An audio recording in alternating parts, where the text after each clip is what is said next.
Yeah. Sweet.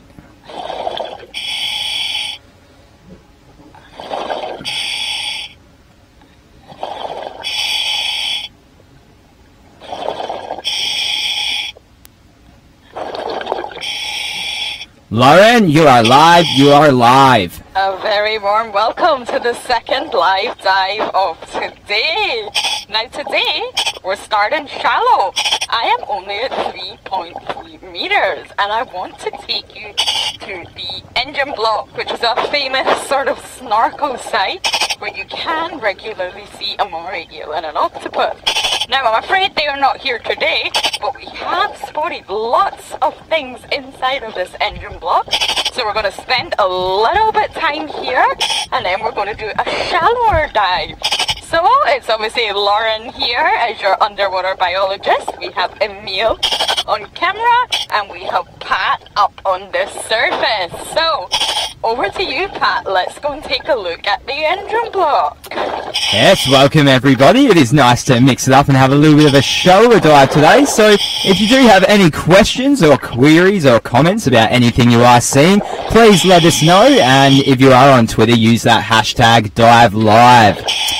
Now, we did have a little bit of a look before we went live and there was an awesome crab, a very camouflage crab sitting inside this engine block. So, both Emil and I are going to try and find it for you again. It's very, very camouflage and might take a while to sort of work out that it's a crab. I can see it, I'm sure Emil can too, and I do think it's a clinging crab. It's covered in algae and moss and all sorts, so let's see if we can get this view for you. Let us know when you see it, Pat.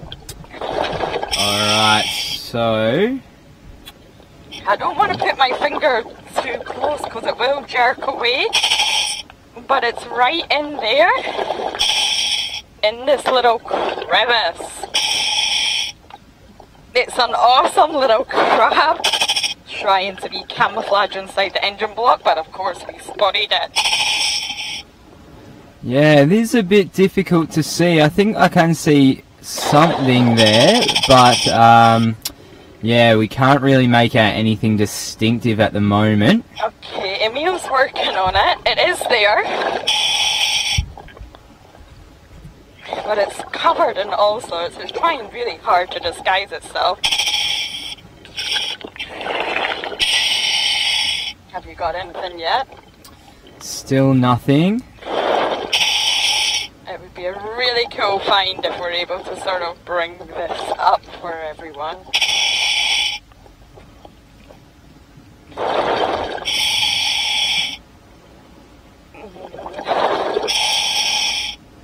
I think it's going to move soon. Nothing yet? No, still nothing. I can kind of make out, does it have kind of striped legs? I'm going to try and come round and point it and hopefully not scare it. And if you're still not able to make it out, then we'll move on because there's a lot of exciting things here around this engine block. Right. So Mr. Krabby is in here. He's cleaning inside. Oh! He moved inside. I thought that would happen. Did you? Oh, yep. So now we're getting, yeah, so now we can make it out a bit. So we are seeing it on its side view with its four legs sticking out the side there.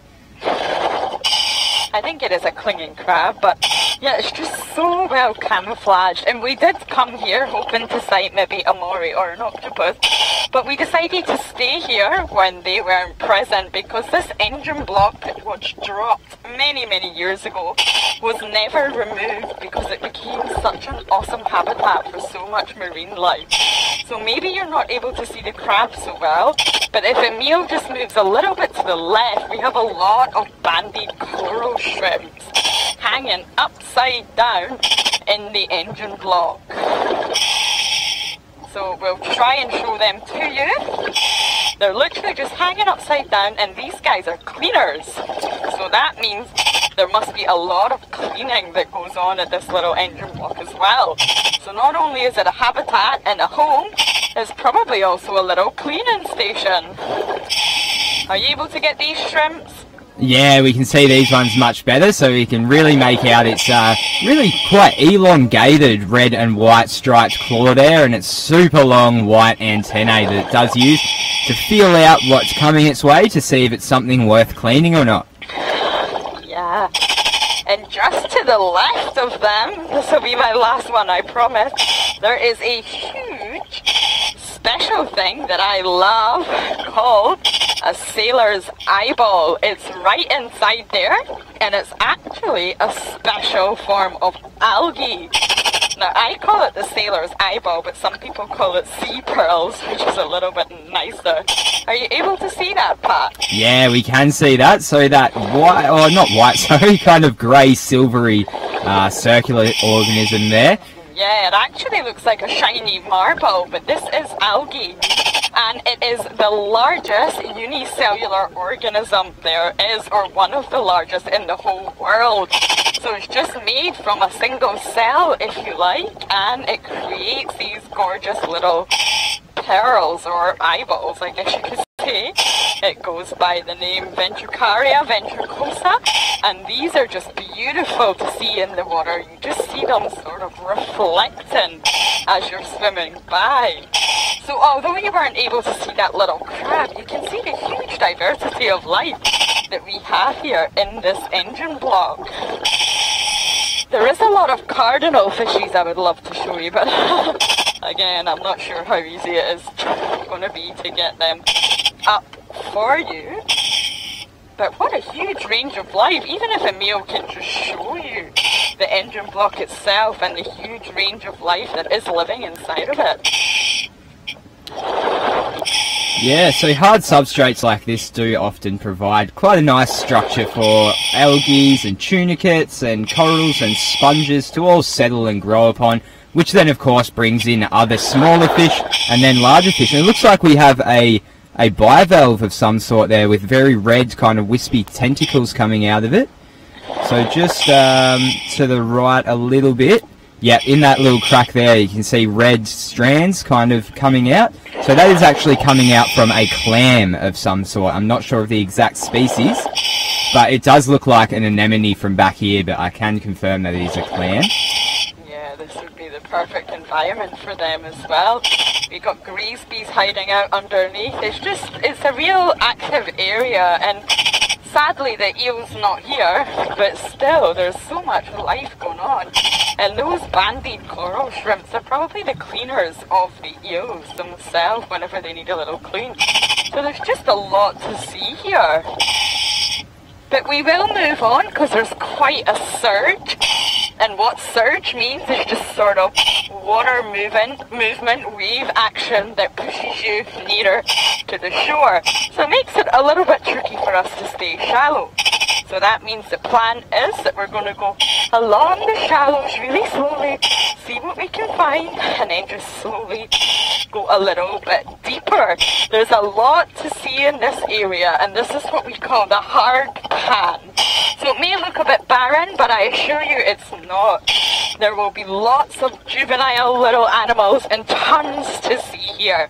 So we're just going to go really slowly and see if we see anything unusual, and then if not, we will slowly dip down onto the reef. Yeah, and while you are on the hard pan, I would like to request either a juvenile angelfish of any species or a juvenile yellowtail damselfish. Oh, the yellowtails are beautiful, aren't they? Okay, well, me and Emil have both got our eagle eyes on. Sometimes you have to swim that little bit slower to really sort of see the small things. They're not so easy to see. But I'm just going to go very, very slowly, see what we can find. So we've got a question here from Richard. It does look like a little bit of a difficult question. We may not be able to answer it exactly, but we can give a little bit of an indication maybe. He's asking how often or how much does a fish need to be cleaned? I have read a lot on that, a lot of cleaning station activity, and I think most fish, especially reef fish, will go to will visit a cleaning station once a day. So it's just kind of like a human activity when we go to have a shower. These reef fish, whose homes are probably in this area, will be cleaned once a day.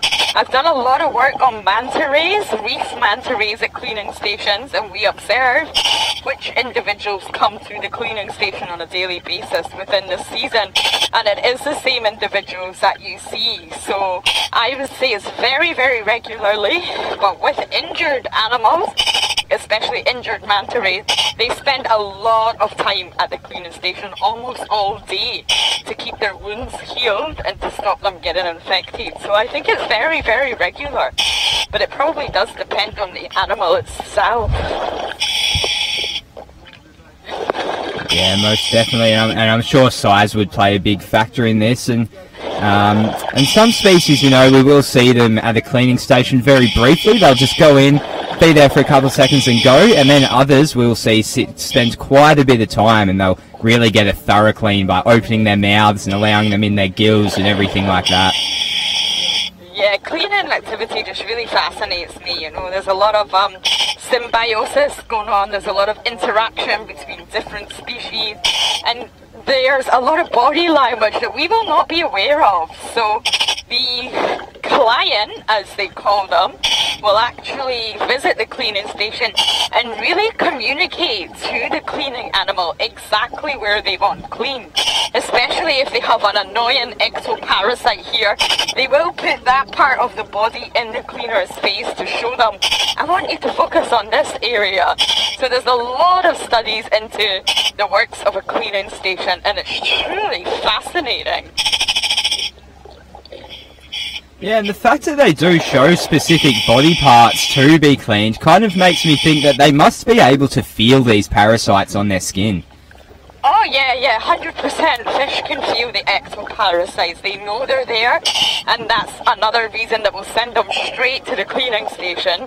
And there's a lot of evidence that shows when the cleaners pluck out the ectoparasites or remove them, it can actually be quite painful for the fish, and you will see them sort of jerk and swim away.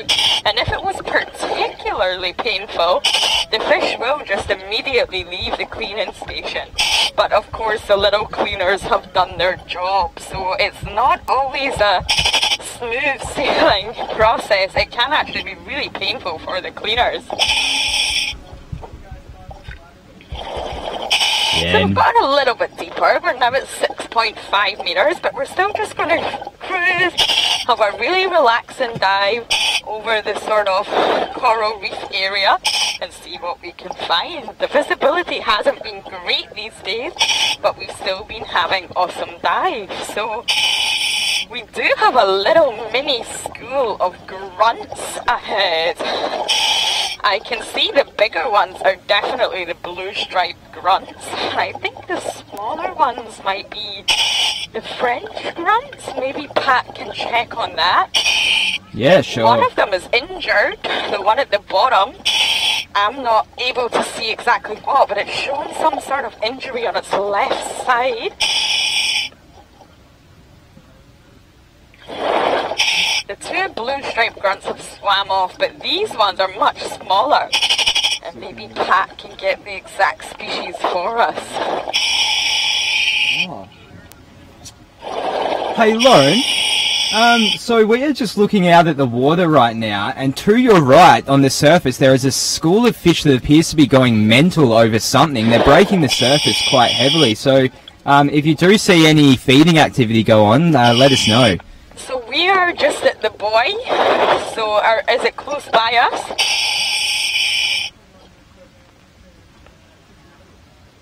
Pat? Yeah, so it's kind of just to the right of the buoy.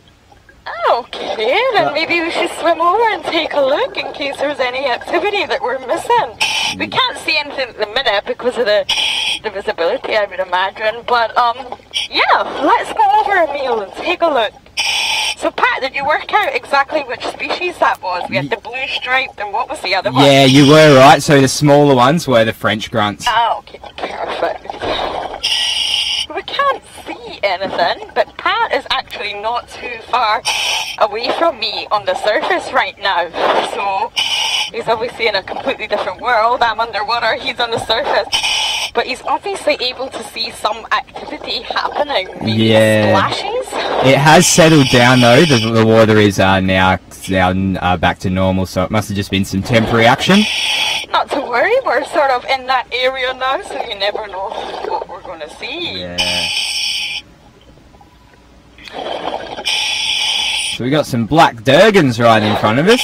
Yeah, it's been a while since we pointed out a black Durgan, so there's 3 of them. Well, there was 4, 1 just left, and they are part of the triggerfish family. They do look completely black, but actually when you're close to them, they do have orange markings on their face.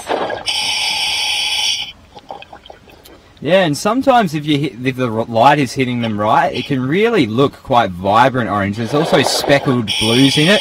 So if you look at some photos of people who've been lucky enough to capture them at the right angle, they really do show off some beautiful markings. Yeah, a lot of fish do that you can't actually see straight off. They have beautiful markings on their face, and it actually has a purpose. And the reason is so that they can identify themselves underwater and tell, you know, is that one of ours? Is that part of our species? So it's incredible to think that some fish, especially blue tangs, actually have markings that we are completely unable to see. Our eyes are not able to see these markings unless it's under UV light.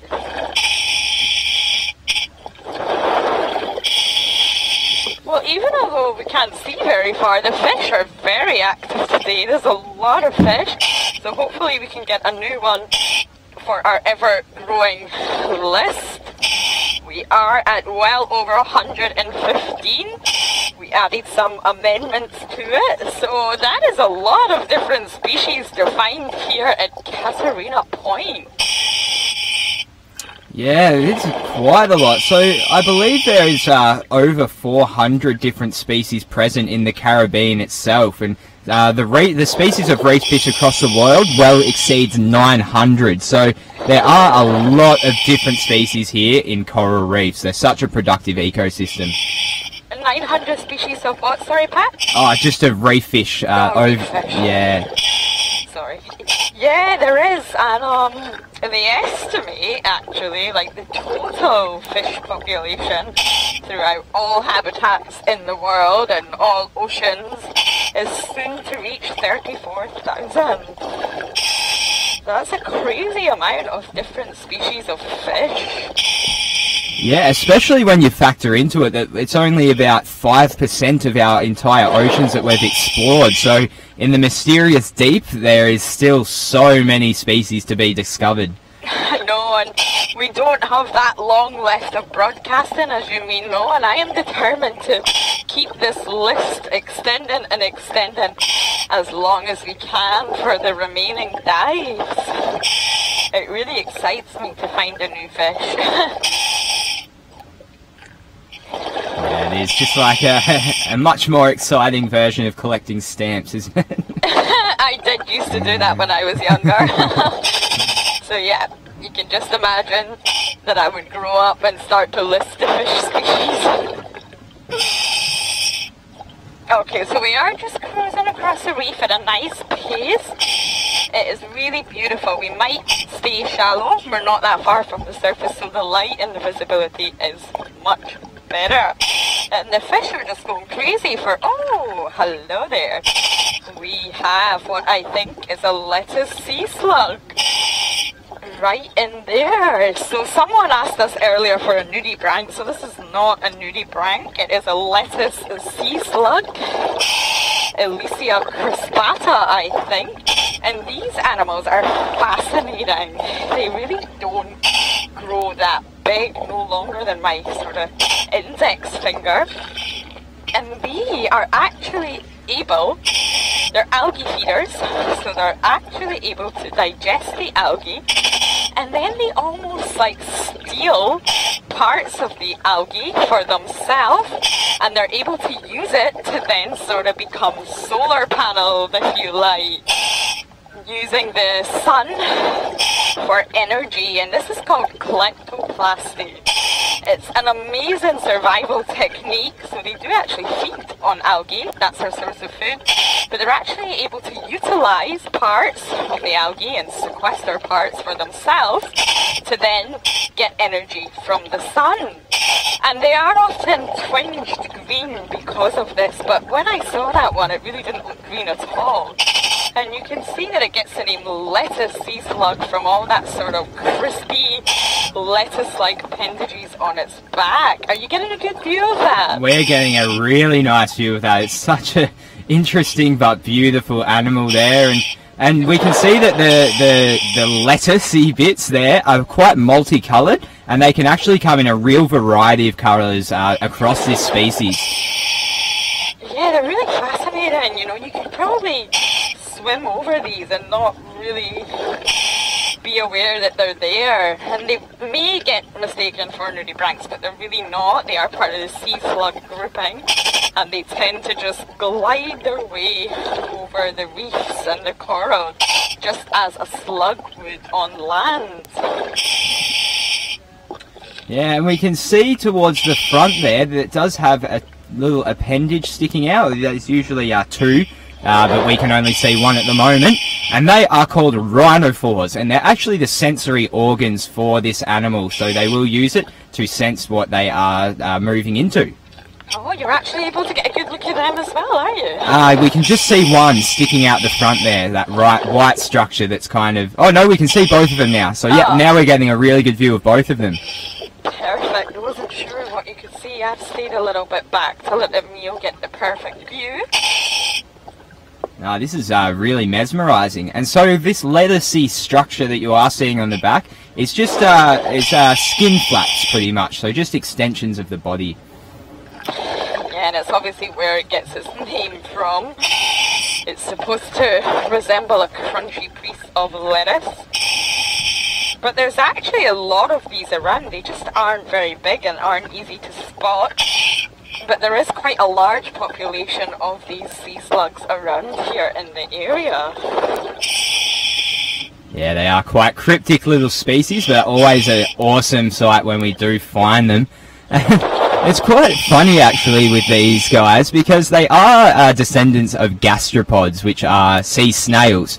And sea snails, what they have to do during metamorphosis to kind of fit into their shell is undergo torsion. And what torsion is just a twisting of the body to fit into the shell. So all of the symmetrical organs and parts of the body become asymmetrical.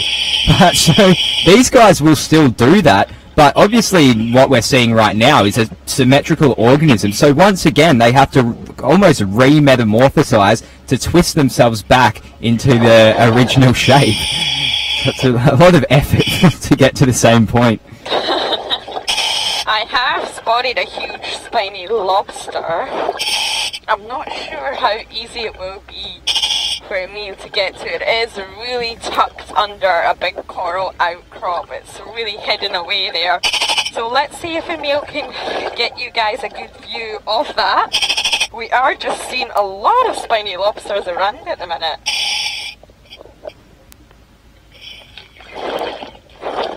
Are you able to see it? Yeah, so we're just getting it now. We can see its head coming out, and we're getting a good look at the front part of its carapace and its walking legs there. I don't know, when we were here for the first month, I would say a lobster was a really rare find for us, but for some reason we're seeing a lot of them around, and they all seem to be dominating their dens. So I actually haven't really got a view of this one. It's only Emil and you all that can see it, but I think it is a very large one. Am I right? I mean, it looks quite large in comparison. I'm actually using the algae next to it as reference, because I do know about roughly how big these little algal plates grow to. So yeah, I would assume it is quite a large one. Oh, you know that little chicken nugget trunk fish? Yes. You saw the other day we have one. Yes. It's so small. Oh my goodness. And do you know what's hilarious, Lauren, is that after I spotted one of these right after I spotted a lettuce sea slug on that same dive. Wow. What a coincidence. Yeah, this is the first time I've seen one underwater, so I'm just going to direct Emil. It is under here.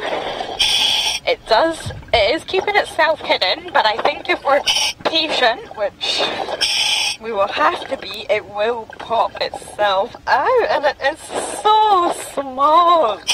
So Pat, just to be sure, this is the juvenile of the trunkfish, the smooth trunkfish? We can see it. I'll just get the identification guide out, but I think you are correct there. I'll just double check that.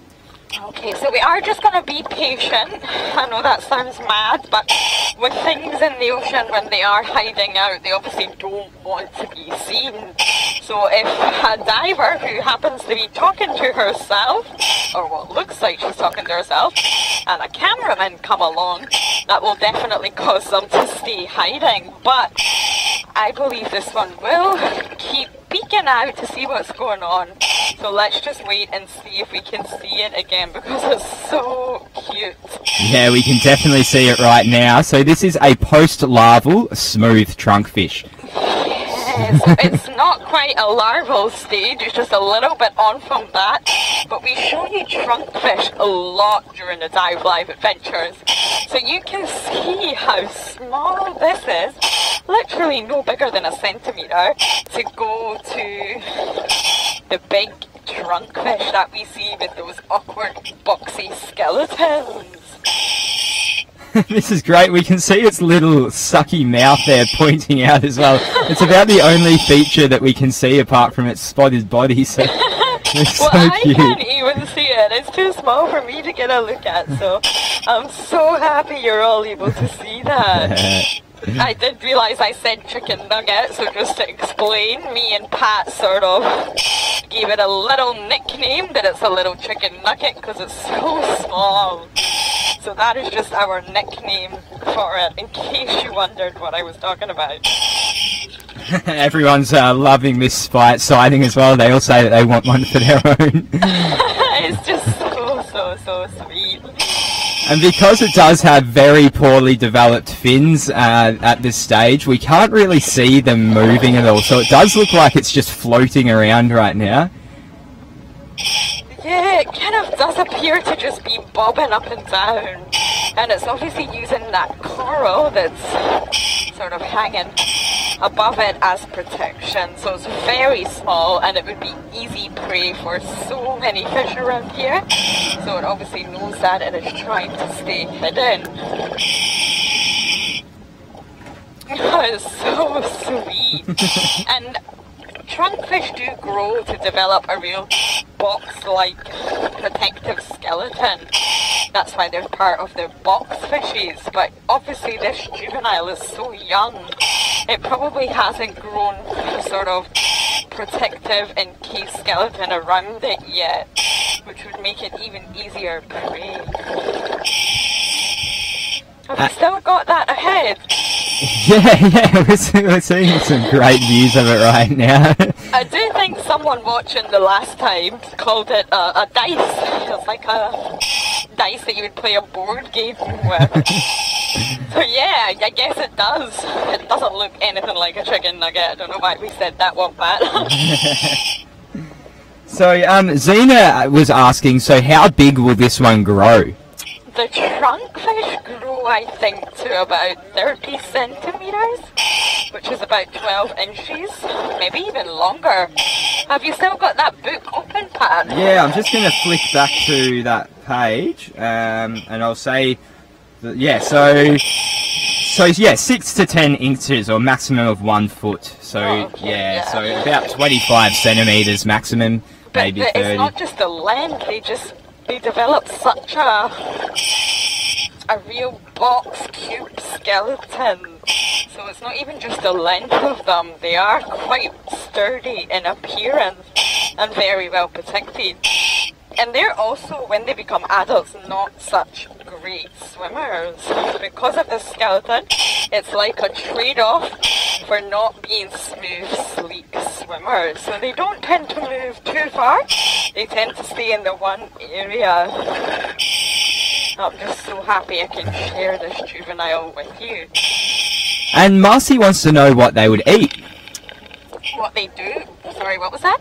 Marcy wants to know what they would eat. The juveniles, I would guess sort of just plankton and little bits of algae. It's it was literally this size. It's so small that it probably wouldn't be able to eat much. So it would be like a plankton feeder, plucking food out the water column and probably little bits of algae, I would guess.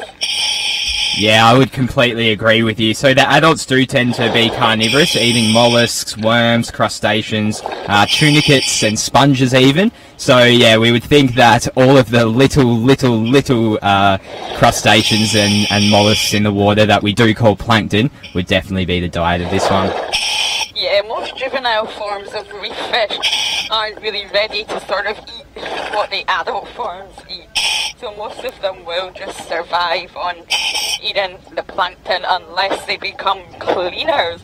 Now, was my aim today to show you a juvenile French angelfish or grey angelfish? They're both very similar. I'm not sure if we're going to be able to find one, but I'm definitely on the lookout for you. And Marcy is being a great dive buddy, asking for an air check.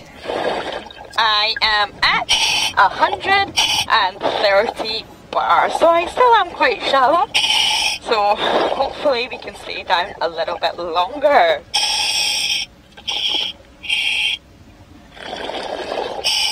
And Zena was asking about that little trunkfish, asking does it keep its spots as it grows bigger? Yes, it still gets spots, so okay, we're just going to move a little bit because of the cable. Is everything okay with the cable on the surface, Pat? Let me just check. Hey Rihanna, is everything good with the cable? Yes, so those little spots will remain. So even if you are able to research this fish, you will be so surprised at the transformation it makes from being a tiny little juvenile into a much bigger adult, but the spots remain. Yeah, so maybe if you do come across a trunkfish at all, you could point it out so we do see what it does grow into. Yep, so everything okay? Yeah, it seems to be. You may be wrapped around the buoy, but there's nothing on the surface here catching it. Okay, perfect. Thank you for that. Oh, there is some. Okay. That's not the one I was looking for. But we are in a huge coral head. So this is a sort of outcrop of coral. And there is such an array of life here. We might spend some time here just looking in all the nooks and crannies and seeing what we can find. I guess there will be a lot of juvenile fish around here as well. This is a perfect place for them to hide out. Oh, yeah, this is beautiful. Yeah, and we can just pray to Poseidon that the octopus will stick its bulbous little head and stocky little eyes out. Oh, I know. I did ask the mermaid that we saw the other day if she could please deliver us an octopus. We know they are here, and yes, they are nocturnal animals, but they do pop out during the daytime, especially where I used to work in the Maldives. We saw a lot of octopus, so I really want to get one for you all so we can finally show people an octopus. Just going to have a little look inside all the coral here. You never know what might be hiding. And Tesla is asking for a shark if we can find one today. Yes, we would love a shark too, especially for Shark Week. But unfortunately it's not as easy as it sounds. Sharks, although they have a very fearsome reputation, they're not as fearsome as you would think. And reef sharks, especially the ones that do hang around the reefs, and even nurse sharks, would actually rather flee than fight. They're more scared of humans than we probably are of them. We have became over time one of sharks' biggest predators. So they are terrified of us. And these little reef sharks really would not come after us at all. So there is a theory that they may be able to hear us. I am obviously talking underwater, and maybe a diver close by me might not be able to hear me, but sound does travel differently in water, and sharks do have very good hearing. So there is a chance they may be able to hear me coming, and all those strange noises that are coming out of the microphone in here, and that's why they might hide, because they genuinely are very scared of us.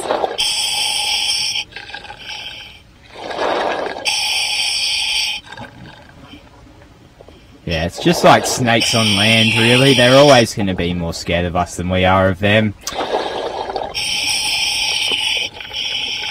So what depth have you reached now, Lauren?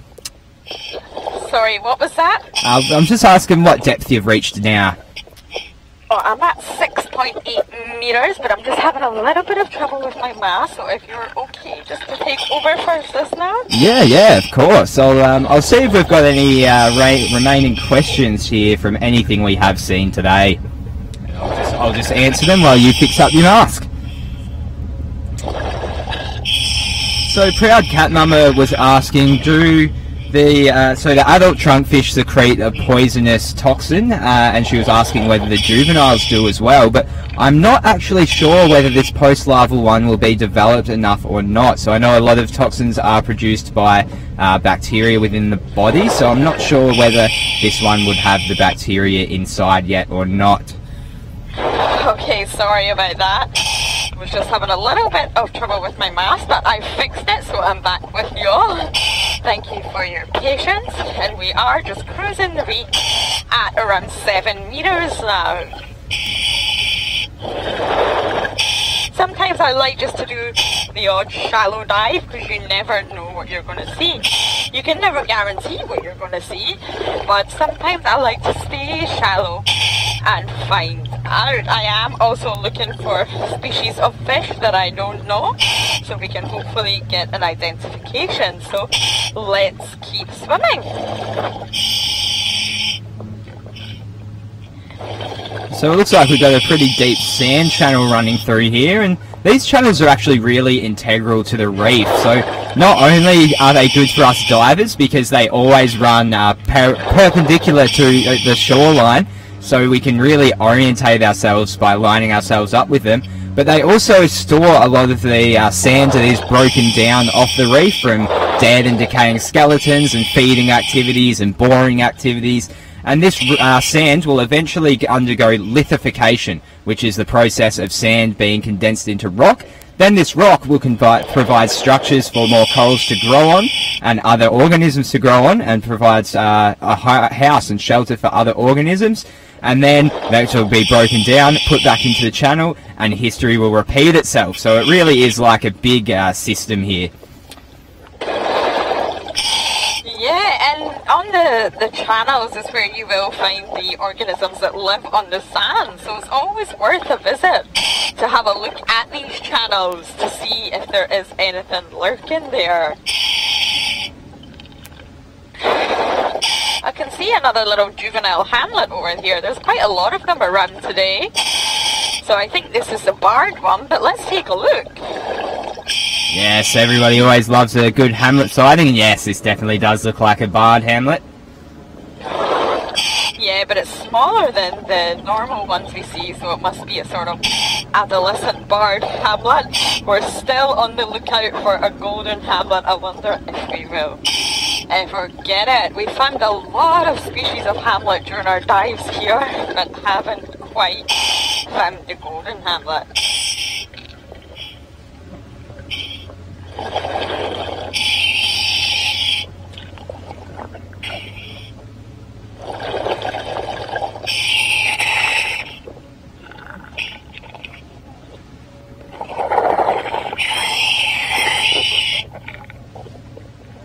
So just to clarify for Siringo, that was a trunkfish that we saw, a juvenile, a post-larval trunkfish. So spelled T-R-U-N-K, so trunkfish. So it looks like down to the right here we have a patch of Sergeant Major's eggs. To the other side, sorry, my right, so it must be your left maybe, Emil? No, other way. Yep, I got it. I got it. Okay. I can see the Sergeant Major, and down here we have so we got eggs.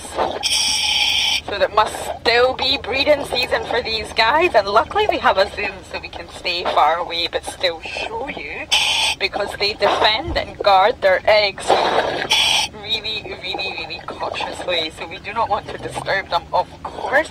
So luckily we're able to show you with the zoom. So Pat can tell you all about them. Unfortunately my mask is not willing to cooperate with me today. Yeah, that's fine. I'm happy to take over for a little while. So these Sergeant Major egg patches are a pretty frequent sight here on the reef, and we can, if we can't see the patch directly, we can often tell that there will be one in the vicinity by looking at the Sergeant Major itself. So they do rub along these eggs quite a bit, which gives them a bit of a bluish purplish tinge to their skin, just like this one that we're seeing now. And so they do rub themselves on their egg patches for two main reasons. Firstly, it does oxygenate the eggs, so it supplies them with a fresh supply of oxygen. And it also clears any debris or parasites or anything nasty that is on the nest that they would rather not be there.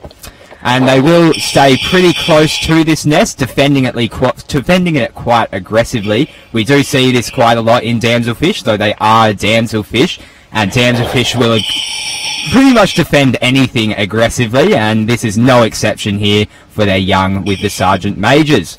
Now, it is the male guarding, and they will guard it for about 6 days, and after 5 to 6 days, sometimes even a week, they will hatch into tiny little juvenile Sergeant Majors. Oh, thanks for that, Pat. That was a great explanation. Yeah, they really do look after their babies. And just over here, we have what looks like a beautiful gorgonian. But if you look closer, we got a little trumpet fish in here, which is about this size. Probably not even the length of a ruler. So let's take a look at this guy. Yeah, wow, that was really well camouflaged. When I first looked at the gorgonian, I didn't even notice it until you pointed it out. It just looks like a branch. Very well camouflaged. And it's a small one. We have seen much bigger trumpet fish than this, so it's quite a small one. But yeah, it's very well camouflaged. So they do this for ambush predator reasons. So they are an ambush predator, so they will do this for those reasons. So they tend to stick very still until something comes past, and then they can really jump on it quite quickly because they won't really be expecting the trumpet fish to be there. So when they come through, they can really easily capture their prey. Yeah, I often think they look quite innocent, just sort of hanging there, disguising themselves, but these guys are really professional ambush hunters. They know what they're doing, and because of their body shape, it's very long and thin, they are able to move very stealthily through the coral reefs. They don't create much of a shadow, and a lot of fish do not see them coming. So these guys are really good hunters. They can also change colour a lot, and the colour can reflect the fish that they are following. Trumpet fish are quite famous for latching on to another fish or a group of fish and sort of following them around in order to hunt with them. And most fish don't like it, but they do it a lot, and they will change their coloration in order to sort of fit in with the fish that they're following. So Betty was asking whether the trumpet fish are related to the arrow blennies, I guess because of the shape and the way they move, but no, they are not. Well, they are related somewhere along their lineage, but not very closely at all. It's very different groupings. But actually, our dear Simone did make the sort of error of thinking when we first saw an arrow blenny that it was a juvenile trumpet fish, so I can exactly see where you're coming from, but no, they're not directly related. Yeah, we can definitely see how you could get the two kind of grouped together. But no, trumpet fish are actually more closely related to your seahorses and your sea dragons and pipefish, so your cygnathids. Yeah, another thing we would love to show you on a live dive. And Wow. we're going to keep cruising along and just look at all the fish, I think. Yeah, we are getting a nice range of fish, a good variety today in this dive. Yeah, it's nice to change it up every so often. We've had a lot of turtles recently, so we're going to change it up and have a look at all the fish we have around us. There's so much going on. Yeah, we have been blessed this last week. We've had at least one turtle a day. Sometimes, well, on the last boat day, we had 6 turtle sightings all in the one day. So that's pretty incredible. Small hamlet. Another really small one. Is this the butter one, Pat? I'm just waiting till we get a better look at it. Yep, I'm just pointing it out to Mio just now. I didn't realise the butter had such intricate markings on its face. Oh, yep, so we can see that now, and yeah, it does look like the butter hamlet. Let me just get the ID book up to double check, but I'm pretty sure that's what we're looking at. Yeah, maybe I've just never seen one close enough, but this one has really beautiful, intricate facial markings, just like we were actually referring to at the start of the dive. Yeah, I think that's one of my favourite things about a hamlet sighting is those markings on their face. They're always so bright blue and vibrant, almost like they're wearing a special masquerade or something.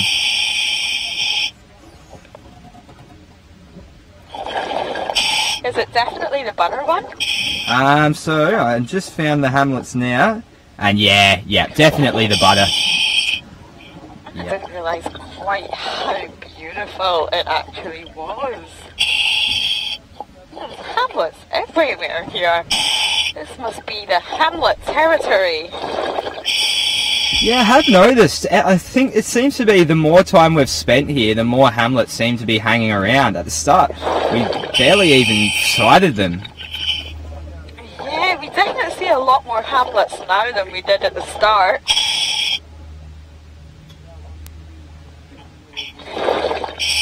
Let's see what other fish we can find. And just while we're looking for more fish, Timothy is asking for another air check there. Sure. I have 90 bar, so hopefully my mask will remain okay. If it doesn't, we might end the dive a little bit earlier. But for now, I'm just going to stay with you nice and shallow, looking at all the different fish life we have here.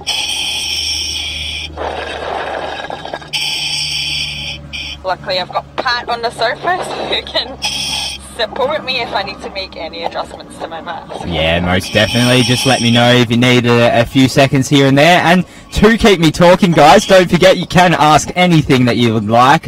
So please send in your questions and any comments or anything that you might want to be seeing today. Yeah, we're pretty open. We're having a very relaxing dive in the shallows. So I'm happy to talk about anything to do with coral reefs. So we can see that there is quite a lot of coral projecting up, making a real complex environment here, and all of these are stony corals. So the stony corals really are the building blocks of a reef. They will build on top of themselves and form rocky-like structures and make hard substrates, which is always vital in the ecosystem. So yeah, since you're talking about corals, we should find a nice coral patch and explain this to you more thoroughly. So let me find a good example of what Pat was just explaining to you, and we'll show you exactly how corals build reefs. If you just bear with me. Okay, let's have a look at this one. Emil. So Pat was just mentioning how corals build. So if you're going to take a look at this bombing, for example, there is a lot of different species of coral, and I'm definitely not going to be able to name them for you, but we do have a species here, let's say, that is completely different from here, here, and here. So all these different species have settled on this coral outcrop and decided to grow. Now, if Emil can give you a closer look, there's a lot of dead rubble here, sort of rock substrate, which is available and open, and this is the perfect thing for any coral larvae to settle on and continue to grow. So you'll notice as Emil gives you a good view of this bombing that there'll be lots of algae and sponges as well as coral. Now these three things are in real competition with one another for space. So any sort of patch that hasn't got anything growing on it, for example, round about here, that will soon be snapped up either with algae, either with a sponge or coral. So anytime a coral does die, this is a really beautiful healthy coral here, Emil. This one is absolutely stunning. Say this was to die for some reason, this whole area would be an empty substrate and then something would come and build on top. And coral will just keep growing and growing and growing until something happens. For example, maybe the environmental conditions change, or they receive some damage from marine life, or unfortunately human impact. The coral will just continue to grow. So this is a perfect example just to highlight what Pat was saying and how the reefs start from nothing and slowly just build. And if you notice, all the corals and all the outcrops and all the bombings that we talk are all facing upwards. Slightly, they're all facing upwards. And why? Because they need the sunlight. So everything, even if it starts growing like this, will eventually grow upwards, all towards the sun. So that's another reason they're competing. They're competing for food, space and light, access to the sun. And that is how the coral reefs start. So we do have a sort of sandy channel patch below us, but a coral would not be able to grow in the sand. It needs to fix onto something hard. It needs to grow on a hard substrate, and then you will get coral. And that's why a lot of people are planting artificial reefs around, because whether you agree or not, it does create a surface area for coral to grow.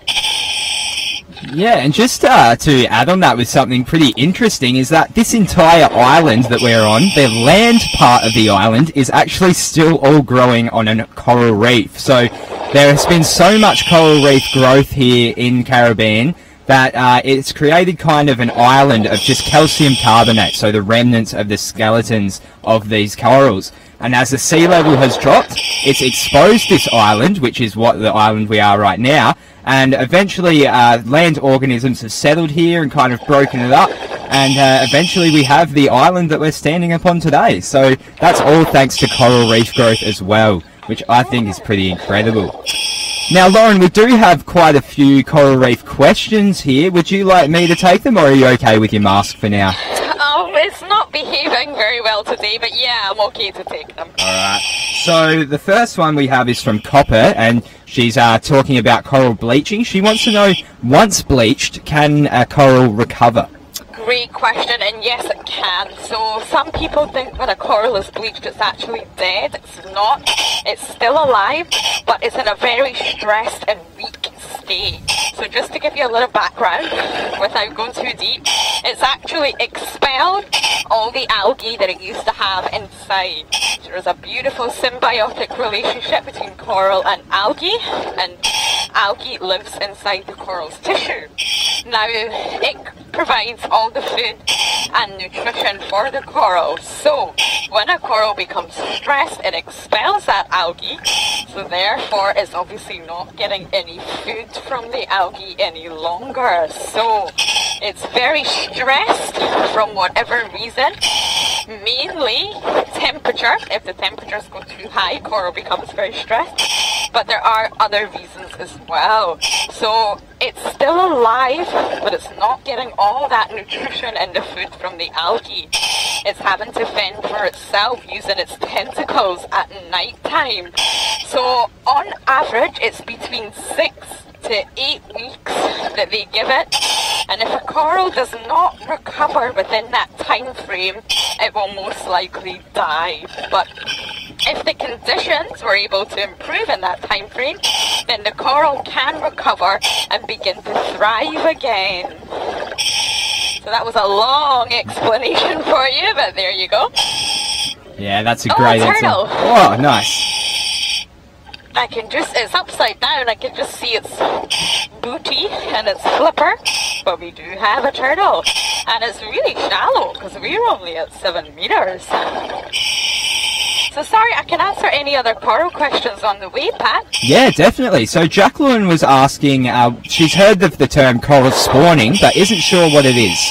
Coral spawning. Yeah. Okay, so corals are obviously a colony of animals that are stuck to the rock. They cannot move, and they're encased in their skeleton. They're sort of stuck in this calcium carbonate skeleton. So they need to spread their eggs and sperm somehow. So corals will do this by spawning, just like the fish broadcast spawn. They will release all their sperm and eggs into the water at once. Now they do it all at once because this is the only way it makes sense. If they were to do it separately, how would they increase their genetic diversity? They couldn't. So coral spawning tends to all happen at the same time on one reef, and there will be lots of eggs and sperm in the water ready to meet one another. Now, who is this little lady? Oh, I know who it is. Oh, yes, so I think I also know who this one is. I think this is the boss of all the turtles, am I right? Yes, the king, the head honcho down here.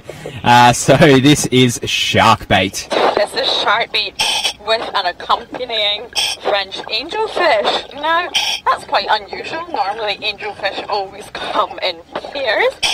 And shark bait, we've decided, is a little bit of a bully. We've seen her a lot recently alongside other turtles, and she seems to be the more dominant one and the more aggressive one, and she regularly tells other turtles to get lost. So let me just take a little closer look and see what she is munching. Oh, wow! Can you see that? She's actually got a huge chunk of this sponge.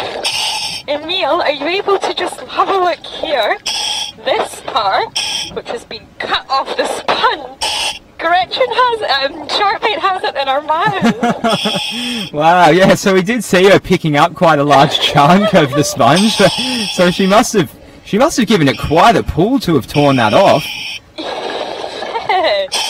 It's definitely from the sponge, it's the exact same.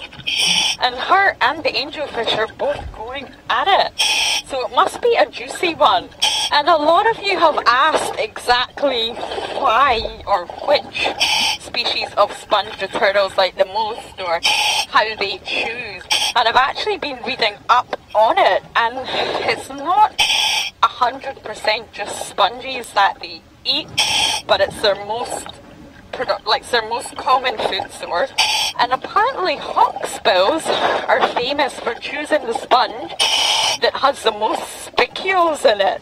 So spicules are just glass-like structures that make up the sponge, and the species that has the most spicules, which you would think would be the most difficult to eat, are the ones that the hawksbills choose. Oh, and she's gone up for some air, and we're only at 6 meters, so we're definitely not that deep. So maybe we can catch her on the way down. Now, I tried to choose a different location today to show you all different things, and we end up bumping into shark bait. Yeah, it is great though to be having all of our friends visit us again. So we quite often get Sharkbait and Gretchen, probably two most sighted here in Casuarina Point, and I think that they know us, Lauren. I think that you think that as well. Yes, I really do. Turtles have really high sense of awareness and good memory, so I do believe that they know us. They'll be like, oh, there's that Scottish chick again. So here she comes. Sharkbait is coming back down, and a lot of you ask about her size. Now, in comparison to all the other individuals we see, she is a big hawksbill. She's definitely 100% a female, she's an adult, and she is sexually mature. She has a very funny shaped carapace. There is algal growth on it, which you may be able to see, but it's also oddly shaped. I've often thought this before, but never probably got a close enough look. Her carapace is very bumpy. I'm not sure what that would mean. But she is a big adult hawksbill, and hawksbills definitely are the most common species around here. And sharkbait is the boss of them all. So we have a question here, Lauren, from Shamsun. She wants to know, does the turtle help the French angelfish in its feeding? Well, this is really interesting. I did a lot of work with turtles in the Maldives. Sorry about that. And yeah, I've never actually seen this partnership before, or what appears like a partnership. I've been observing it over the time that we have been here, and I really don't believe they're assisting or helping or working with one another. I think they both just have the same food source. So hawksbills feed predominantly on sponges and are known as spongivores. And angelfish, 90% of their diet is sponges. So I do believe it's coming over now. Oh, it's coming right over, and so is a queen. There's a queen angelfish coming as well. I just think they're sort of being a little bit territorial with the sponge, so they can probably smell it. There's probably quite a scent coming off this sponge right now because it's being munched into. So I believe the fish can smell it, but I don't believe they're assisting or helping one another. Yeah, well, just on that, the other day I did observe a turtle feeding on a sponge, and the angelfish were actually not feeding directly on the sponge, but actually on the little bits that were being stirred up by the turtle. So there may be some sort of assistance in that sense, but I don't believe that the angelfish is assisting the turtle in any way, shape or form. It's probably more annoying it. Yeah, I don't think so, but you're right, maybe the angelfish are using the turtle to sort of eat the bits of sponge that fall off. Oh, she's such a cutie. She's really into the sponge. And I'm obviously not a threat at all. I'm very close right now. She obviously knows I'm not going to eat that sponge. Hey. So, a lot of people that do follow us watch this, but, know this, but Mary just wants us to clarify, why is her name Sharkbait? Okay, so I'm sure Emil can give you a little look at her rear end, and you will see there is a bit of her carapace missing. It looks like it's just one scute, and we don't know how this happened, but we did sort of say it could have been a bite when she was younger. So it does kind of look like the shape of a mouth, so we decided that she would be called Sharkbait. But this is actually a really good point because it's a key distinguishing feature. When we see a turtle from afar, and we've not had a chance to look at the facial scutes yet, we can know that it's Sharkbait from that bite at the back of her body. And you're probably getting a really good view of that little stumpy tail as well. And it is a tail, and because it's so short and stumpy and it's not extending out past the shell, that is how we know that Sharkbait is female. And she's right upside down at the minute, really enjoying the sponge. And Noelle is saying that she loves how fiery Sharkbait is, and she thinks that she has to be fiery if she's going to survive a shark attack. Oh, well, there you go. That is perfect. That is really true. She has to be tough girl, doesn't she? Definitely. She's just very protective of her sponges. And she's obviously, we just all witnessed her go to the surface for air. So she's obviously filled her lungs with oxygen. And she's came straight back down for the sponge. So she knew exactly where to come to go back to feeding on exactly what she was eating before she went up for air.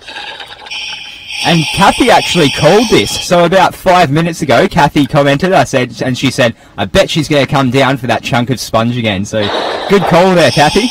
Well, there you go. Yeah, she's not bothered by us at all. Not fazed by our presence. We're really close.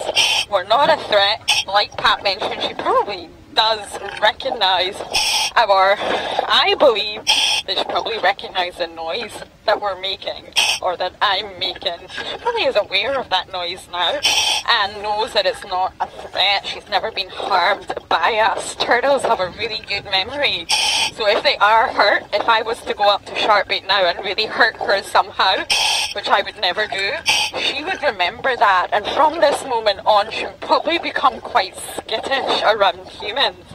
And the fact that she's not at all, the fact she's not bothered that I'm here blabbling away while she's eating her sponge, shows that she's probably never had a negative encounter with a human to date. Yeah, it is good to see that the Caymans do protect their turtles. They know that they are a favourite sighting here in their tourism trade, and so they really want the people that do go out to see them to let them know not to disturb them or interfere with them in any way. So every so often she just checks me out. She's making sure I'm not eating the rest of her sponge. And then she just goes back to eating. So Turtles predominantly do two things, and that is eating or resting. That's what we normally find a turtle doing. Yeah, so they do have a pretty large amount of body mass to support, so you'd think with a slow metabolism that you would want to be eating and resting quite a bit. I know I would be anyway. Yeah. And those beaks of the hawksbills are designed to really munch into the sponge. So a sponge obviously makes us think that sort of connotations that come from the word sponge make us think that it's really soft and it feels nice at our hands. But actually, as I mentioned, it's made up of glass-like structures. So these beaks that the hawksbills have are specifically designed to munch into that sponge and crunch through all these spicules. Now, Lady Starfire is asking, how long can sharkbait stay down here without taking a breath? It's quite common for hawksbills on average to sort of stay down around 20 minutes. If they're relaxed and they're just eating like little sharkbait is here, she'll probably stay down and go up about every 20 minutes. But that's an average figure. They can stay down anywhere between 4 and 7 hours depending on what they do. Obviously, if they're very active, like sharkbait is here, they will need to go to the surface more often. So Marcy is just asking now for another air check. Lauren, you've been down almost 70 minutes now, so well done on the long dive. Oh, really? It does not feel like that. We have a big pyramid behind us.